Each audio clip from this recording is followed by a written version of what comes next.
Hey there, and welcome back to Car Ride Conversations. So, today we're going to do something a little bit different and a whole lot of fun. I'm going to give you an exclusive sneak peek into my brand new children's book, One Pitch at a Time, which is a heartwarming and empowering story about a young girl named Valerie Stark who's navigating the challenges of injury, identity, finding her place in a new sport. And if you've ever seen your child struggle with confidence, fear of being left out, or the courage it takes to try something new, then this story is going to hit home for you. Whether you're a parent or a coach or just someone who loves a good underdog story, you're going to want to hear this. And hey, if you love what you hear, One Pitch at a Time is going to be free on Kindle from May 15th to May 19th, 2025 on Amazon. All I ask in return is that you please leave an honest review and help us spread the message. And if you're ready to dive in right away, check the show notes for the link to grab a full PDF version of the book, plus some amazing freebies, including the mental game mini guide for parents and coaches, the 5 game changing mental shifts for young athletes, and the coach's confidence checklist. All right, so let's dive straight in to One Pitch at a Time. Again, we're diving in the middle. I think it's one of my favorite chapters. So here we go.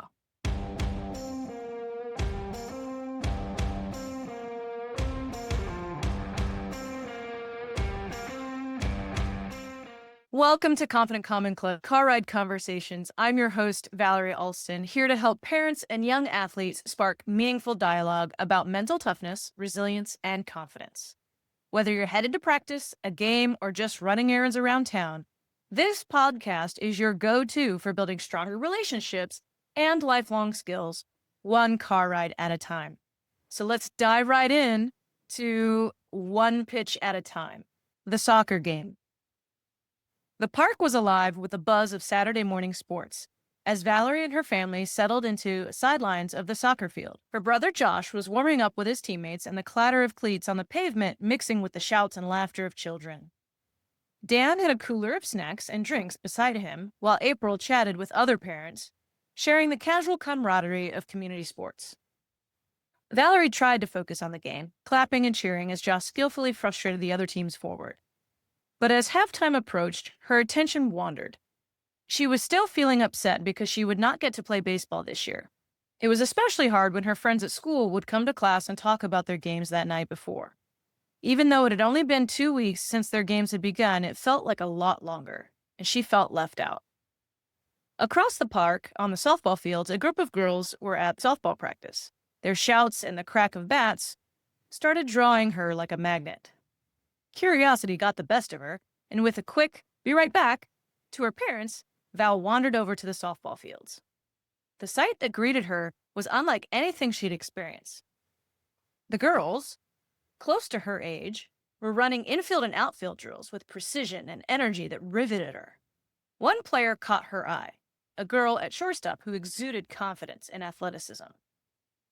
Valerie watched the coach hit a sharp grounder to shortstop, and the girl moved with agile grace, getting in front of the ball and scooping it up into a balanced fielding position before rising and firing its throw to first base.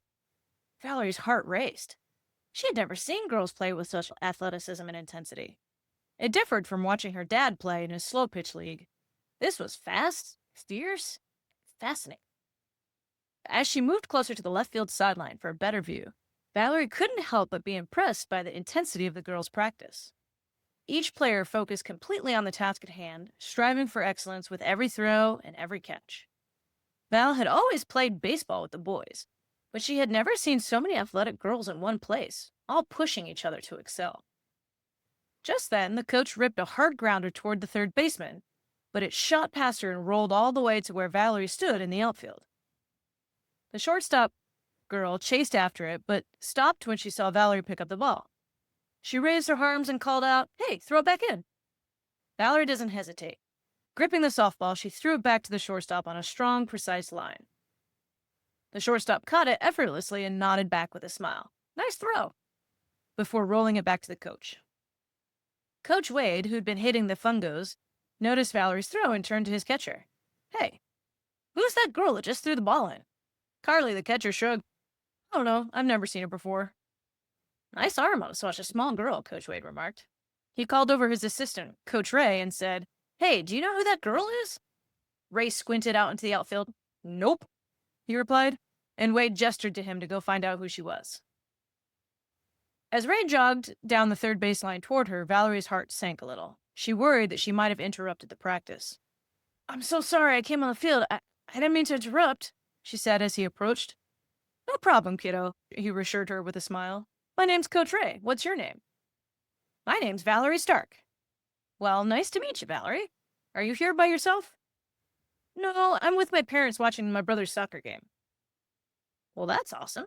Have you ever played softball? No, I always played baseball. I've never seen softball before.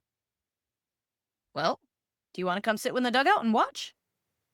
Yeah, Valerie said as she subconsciously reached up to feel her eye patch on her eye. Is your eye going to be okay? Ray asked. I think so. My doctor said I need to wear this patch for a week or so. Well, that's good. Hey, don't worry. Just come sit in the dugout. Nothing will come flying your way. So Val walked over to the dugout and sat next to Coach Ray as he continued to observe practice. The girls were just finishing their fielding drills and were getting ready to take batting practice. As they came into the dugout to grab their helmets and bats, they all greeted Valerie warmly. Their friendly atmosphere surprised her. Then, Shelley, the standout shortstop, came bouncing in and sat down next to her. Hi, I'm Shelley. What's your name? Hi, I'm Val. Hey, Val, Shelley said. You have a strong arm. How old are you? I'm 8, said Val. Well, what's with the eye patch? Are you a pirate? Shelley laughed. No, I'm an Angels fan. Shelley nudged Val with a shoulder. That was funny. They spent the next few minutes chatting and getting to know each other. When it was Shelley's turn to bat, her demeanor changed completely. She became intensely focused as she dug into the batter's box, testing a distance from the plate. She took a few practice swings and then nodded to Coach that she was ready. Coach Wade pitched, and Shelley hit almost every ball with a crack that echoed across the field. That was awesome. You really hit the ball, Val said in admiration when Shelley sat down next to her again. Thanks. I try to do my best. Hey, it's my turn to shag balls in the outfield. Do you want to come help me? Shelley asked. Val hesitated. Totally. But I don't have my glove, and I can't really see very well with my eye patch. It's no problem. I have an extra glove, Shelley said, handing Valerie her fielding glove while she pulled out her catcher's mitt for herself. And it's okay if you don't catch anything. I mean, you just come out and shag balls with me. I'll make sure you don't get hit in the face with a ball. They jogged out to the outfield, laughing and chatting. They made up a game on the spot, seeing who could field the ball and throw the best throw to second base, as if stopping a player trying to stretch a single into a double. Shelley's throws were powerful and sometimes too wild, while Val's were more accurate. She still lost the game 5-4, and because she was having so much fun, she completely forgot about her eye patch. When practice was over, every girl on the team helped to gather all the gear and assembled in the dugout. Shelley turned to Val and said, Hey, that was fun. You should join our team. Val hesitated. My dad says that when my eye heals, he will buy me some goggles to wear while I play, but he says I shouldn't play until I get this eye patch removed. I could get hurt. Shelley says, well, that makes sense. But you can still be our team while your eye heals. But you guys are so good. I'm afraid the girls will make fun of me and call me Four Eyes. Shelley laughed and pointed to her face, revealing a large purple birthmark Val hadn't really noticed before then. Look at me, she said. I know this mark on my face is unusual and not necessarily beautiful. People can't really miss it. I used to worry about what people would say, but my mom told me that God only gives this mark to strong people. So rather than act embarrassed by it, I'm proud of it. Lots of people have a lot of little freckles. I just think of this as my one giant freckle. When people see that my big freckle doesn't bother me, then it doesn't bother them. So you've got one eye now, and maybe 4 eyes in a few weeks, and I have this enormous freckle on my face. All that means is that God is giving you a challenge to make you stronger. So I figure we can be a superhero team, 4 eyes and freckle. Forever, right? Val laughed and said, Deal, as she slapped hands with Shelley. Just then, Valerie heard her mom and dad calling from the soccer field. Valerie, where are you? And she realized that she had completely lost track of time. Oh, shoot, I have to go. My parents are looking for me. Okay, see you next practice, Shelley called out as Valerie hurried off. Val had a bounce in her step, and she was feeling a lot better after meeting Shelley. It was weird how two people who just met could feel like they were best friends already. As everyone was loading up their cars, Coach Wade and Ray approached Dan and April to discuss whether Val might like to play fast pitch softball on their team. Both Dan and April were surprised. They hadn't realized Valerie had made her way onto the field with the older girls, or that she'd begun shagging balls out in the outfield. As the conversation wrapped, Val asked her parents, "What'd they say?" "Well, they want to know if you want to join their team," April replied. "Oh, can I? Can I?" Val pressed. "We'll see," Dan said in a tone that was noncommittal.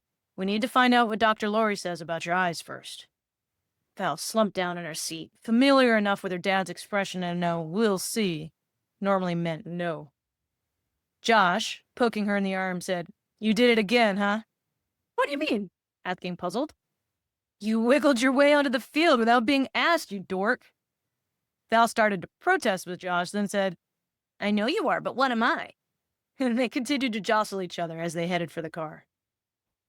Later that evening, Dan and April weighed the choices, waiting for Valerie's eye to heal and hoping to catch on with the baseball team, or letting her join the softball team, the Panthers.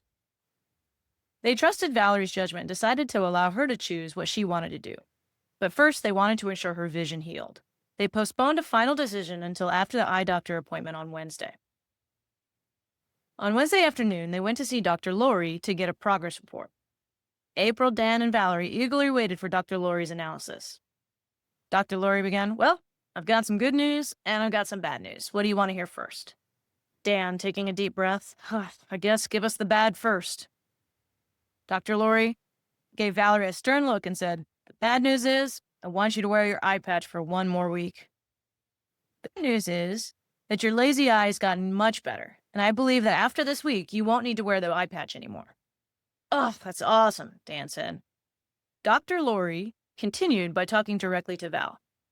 "We can make you eyeglasses for everyday use and some sports goggles so you can get back into playing baseball." When Valerie confidently declared, "I don't want to play baseball anymore," she left her parents and Dr. Lori stunned. Dan and April struggled to figure out what to say. "But honey, you should be able to play with no restrictions. There's no reason to avoid sports any longer," said Dr. Lori. Sensing the misunderstanding, Valerie said, "Oh, my bad. I don't want to stop playing sports. I just don't want to play baseball anymore. I want to play softball." April made eye contact with Dan and said, "Well, I guess I know what she wants to do." "Yeah, we do," said Dan. That evening, Dan and his pup Max were playing fetch in the backyard. They were romping around and having a good time when Dottie, the neighbor, said hello. "Hey, Dottie, how's it going?" "Very well, thank you. How are things with you?" "Awesome," says Dan. "How so?" "Well, we got great news about Valerie today. She won't be needing surgery, and it looks like she will not have any lasting negative effects." "Oh, that's wonderful. I'm so happy for you." "Thanks. But there's some bad news about baseball as well.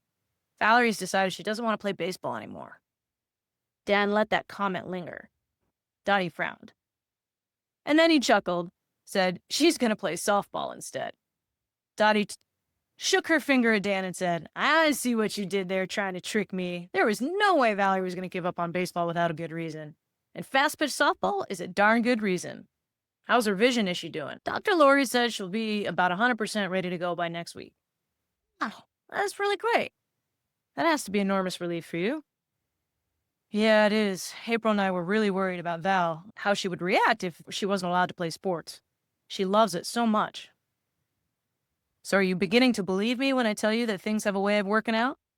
Dan chuckled and said, "Thank God the world does work in unexpected ways. Just keep reminding me when I forget. Will you please?"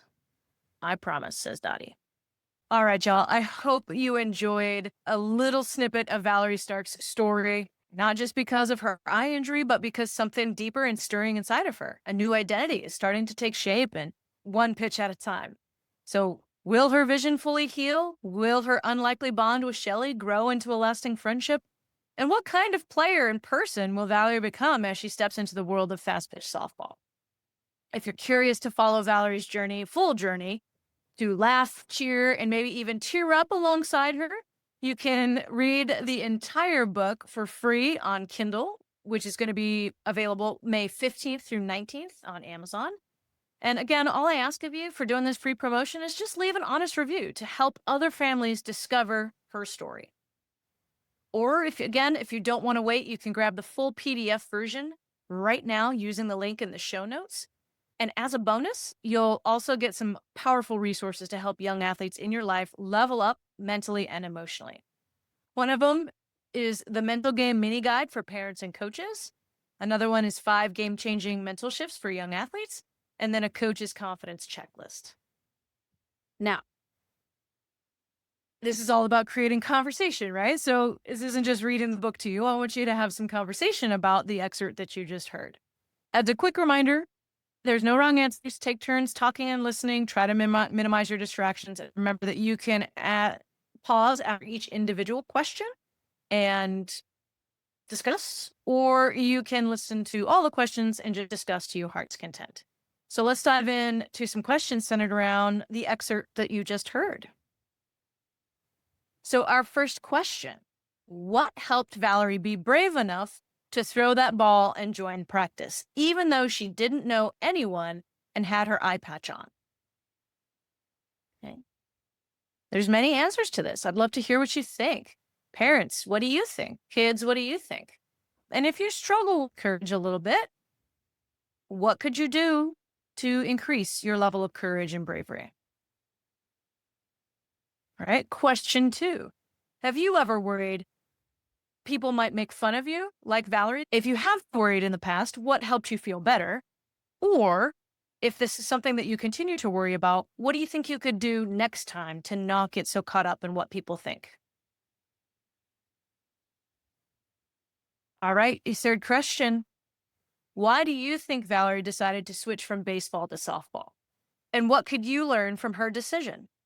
All right, y'all. Once again, I thank you so much for listening to Car Ride Conversations. Again, if you enjoyed this episode, specifically the excerpt of One Pitch at a Time, please go get the book and share this episode specifically with a friend or family member that you think would really enjoy it. Hop into the show notes and grab your full free PDF of One Pitch at a Time, or just go to Amazon May 15th through 19th this month and grab your very own Kindle copy. All right, y'all. We'll see you next time.